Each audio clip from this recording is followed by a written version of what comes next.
c'est avant tout la volonté de réunir en un lieu les interlocuteurs de la maîtrise de l'énergie.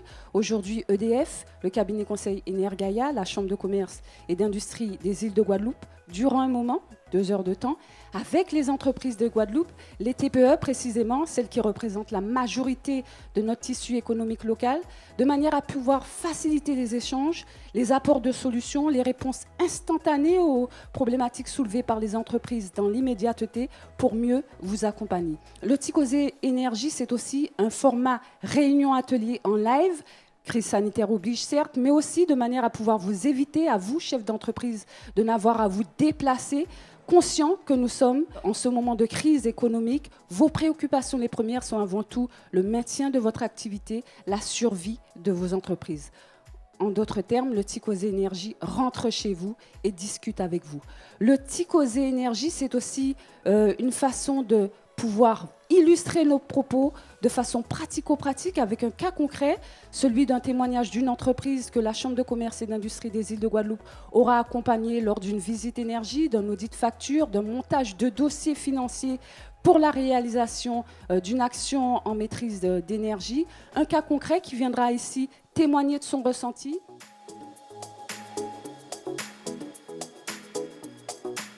Et vous l'avez dit, Alexandra, c'est un sujet qui est pleinement d'actualité et c'est l'occasion pour EDF de prouver que nous sommes à la disposition, au service de nos clients. Je suis Monsieur Lucien Papaya du cabinet conseil Energaia et à travers cette présentation, nous allons pouvoir aborder un cas concret suite à l'explication d'EDF sur ces factures de façon à mieux préciser les différents enjeux qui existent autour de la maîtrise des consommations d'énergie.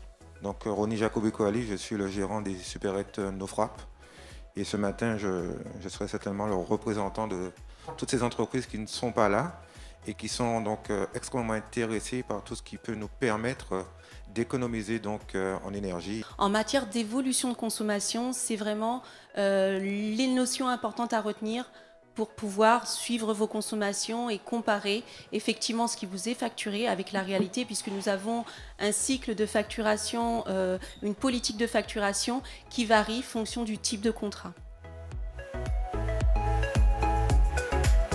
Donc une fois qu'on a fait cette analyse facture, il y a un point qui est très important, c'est qu'une fois qu'on a fait cette analyse, comment préciser la performance du site. Important de préciser aussi, c'est que grâce aux factures fournies par EDF, on a fait une analyse des consommations entre 2013 et 2019 et on s'est aperçu que la consommation de ce site a baissé de 20% sur ce laps de temps.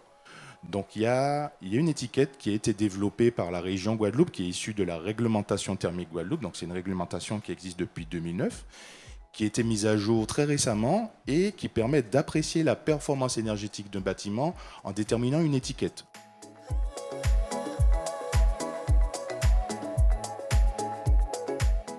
Alors comment réduire sa facture d'électricité? Comment mieux gérer ses consommations et réduire ses coûts? On en est toujours à la facture. Je rejoins bien ce que disait M. Arconte. Bon marché qui a coûté cher.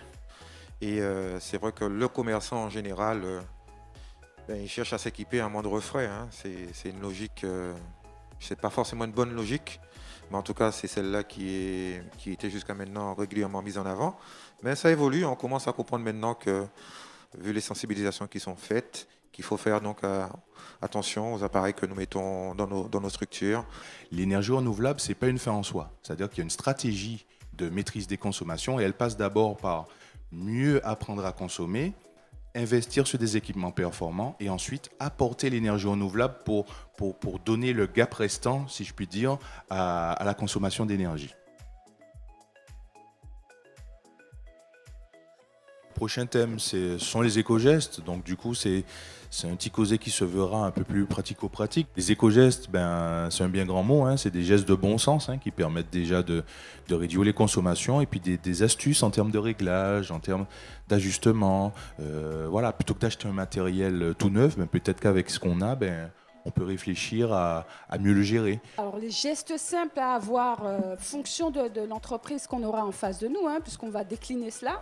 Les gestes simples seront peut-être différents lorsqu'on aura affaire à un hébergement ou bien à un commerce alimentaire ou un commerce non alimentaire.